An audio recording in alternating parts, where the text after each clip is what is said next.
রোহিঙ্গা ইস্যুতে বাংলাদেশ ও মিয়ানমারের কূটনৈতিক সম্পর্ক বহুদিন ধরেই ঠিক বন্ধুত্বসুলভ নয়। এমন পরিস্থিতিতে নতুন করে বাংলাদেশ সীমানায় দেশটির এমন সামরিক উত্তেজনা নতুন করে শঙ্কার জন্ম দিয়েছে। এসব ক্ষেত্রে কূটনৈতিক আলোচনাই শ্রেষ্ঠ পন্থা। তবে বিকল্প কিছু ভাবনায় রাখতে হয়। উত্তপ্ত পরিস্থিতি যে কোনো দিকে বাঁক নিতে পারে। আর সে চিন্তা থেকেই কৌতূহল জাগে, পরিস্থিতি যদি সবচেয়ে বাজে দিকে ঘুরে যায়, অর্থাৎ ব্যাপারটা দুই দেশের মধ্যে সামরিক পাল্লায় রূপ নেয়, তবে কোন দেশ এগিয়ে থাকবে?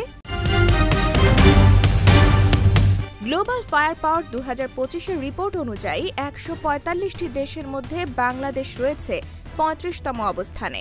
এই তালিকায় বাংলাদেশ পেছনে ফেলেছে প্রতিবেশী মিয়ানমারকে, যার অবস্থান 37তম। আর এশিয়ার 45টি দেশের মধ্যে বাংলাদেশের অবস্থান 17তম, আর মিয়ানমার রয়েছে তার পরেই। বিশ্বের সামরিক শক্তি পর্যালোচনায় এই র্যাঙ্কিং নির্ধারণ করা হয়েছে সামরিক বাজেট, সেনাবাহিনীর আকার, বিমান ও নৌবাহিনীর সক্ষমতা ইত্যাদি বিবেচনায়। গ্লোবাল ফায়ার পাওয়ার বলছে, বাংলাদেশ সেনাবাহিনীর সক্রিয় সদস্য সংখ্যা 1,63,000, আছে 320টি যুদ্ধ ট্যাঙ্ক, 11,000-এর বেশি সামরিক যান, 214টি বিমান, 65টি হেলিকপ্টার এবং 118টি নৌযান।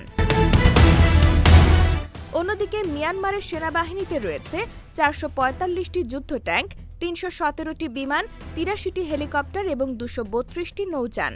এছাড়া মাইন ওয়ারফেয়ার ক্রাফট এবং বাণিজ্যিক নৌযানের দিক থেকে মিয়ানমারের চেয়ে এগিয়ে রয়েছে বাংলাদেশ। সাবমেরিনের সংখ্যায় আবার মিয়ানমার এগিয়ে রয়েছে। দেশটির নৌবাহিনীর কাছে এখন পর্যন্ত 3টি সাবমেরিন রয়েছে। অন্যদিকে বাংলাদেশ নৌবাহিনীর কাছে সাবমেরিন রয়েছে 2টি। তবে মিয়ানমার ও বাংলাদেশের কারোর কাছেই বিমান ও হেলিকপ্টারবাহী কোনো রণতরী নেই। প্যারামিলিটারি ফোর্সে বাংলাদেশ আরও এগিয়ে। বাংলাদেশের রয়েছে বিশাল প্যারামিলিটারি ফোর্স, যারা জরুরি পরিস্থিতিতে সেনাবাহিনীকে সহায়তা করতে সক্ষম।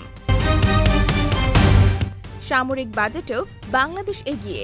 প্রতি বছর বাংলাদেশের সামরিক ব্যয় প্রায় $4.5 বিলিয়ন, যেখানে মিয়ানমার ব্যয় করে প্রায় $3 বিলিয়ন।